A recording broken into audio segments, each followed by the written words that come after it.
Il faut que ça cesse. Il faut que tu arrêtes de toujours attendre l'approbation des autres pour te lancer dans ton métier de rêve. Vous savez, il est important de normaliser le fait que tout le monde ne peut pas vous aimer. Tout le monde ne peut pas apprécier ce que vous faites. Donc, lorsque vous faites le choix d'une carrière, faites-le parce que vous l'aimez.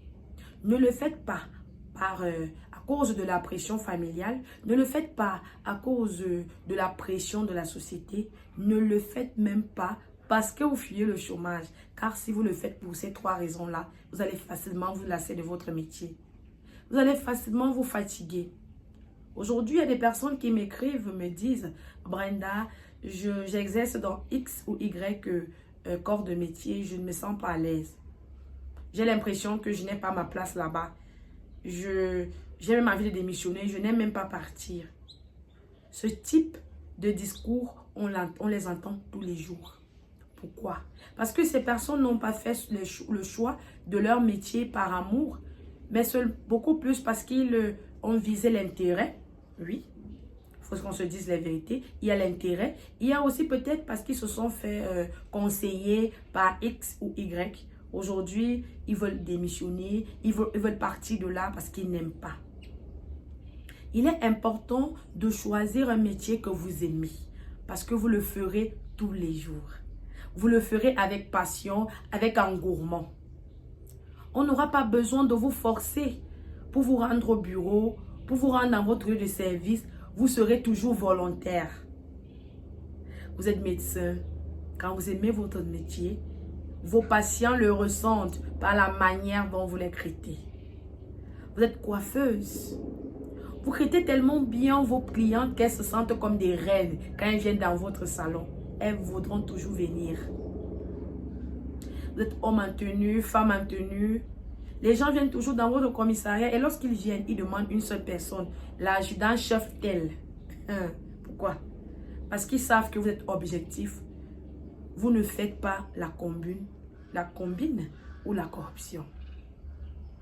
Donc, il est important de faire le choix, non pas pour plaire à la société, mais faites le choix de ce que vous aimez réellement. Aujourd'hui, avec la vulgarisation des réseaux sociaux, les jeunes se plaignent du fait que le gouvernement ne recrute pas. Mais c'est dans quel pays que le gouvernement recrute tous les jeunes? Dites-moi. C'est dans quel continent que le gouvernement recrute tous les jeunes? Mais est-ce que vous ne savez pas que il existe ce qu'on appelle l'entrepreneuriat? Vous avez suivi une formation en agriculture. Vous asseyez au quartier. Vous attendez être recruté par le gouvernement. Comment? Pourquoi ne pas commencer à créer ou bien développer une petite entreprise grâce à vos compétences que vous avez reçues à l'école? Vous êtes maçon. Vous attendez que le gouvernement vous recrute aussi. Pourquoi ne pas vous-même vous lancer dans la quête des chantiers ou alors dans la quête de plus des contrats? Vous êtes infirmière. Vous êtes infirmier diplômé d'État. Vous attendez aussi que le gouvernement vous recrute. Vous voyez, nous sommes tellement nombreux. Si le gouvernement nous a permis de suivre des formations, c'est parce que grâce à ces formations-là, nous pouvons nous-mêmes créer nos propres biens. Nous pouvons créer des entreprises grâce à ces formations-là.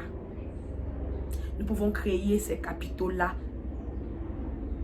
Pourquoi ne pas créer une petite entreprise et recruter 1 ou 2 personnes de votre famille? Ça vous aidera, vous, et ça aiderait également le gouvernement.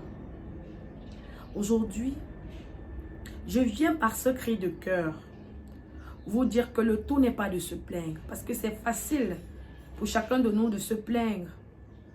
Mais quels sont les efforts que nous avons entrepris pour sortir du chômage? Se plaindre sur les réseaux sociaux, se plaindre de nos parents qui n'ont pas fait un bon choix pour nous, ou alors nos parents qui n'ont pas de moyens pour nous payer les concours, ou pour nous payer les papiers pour aller à l'étranger. On se plaint. Mais qu'est-ce que nous-mêmes, nous faisons pour sortir de là?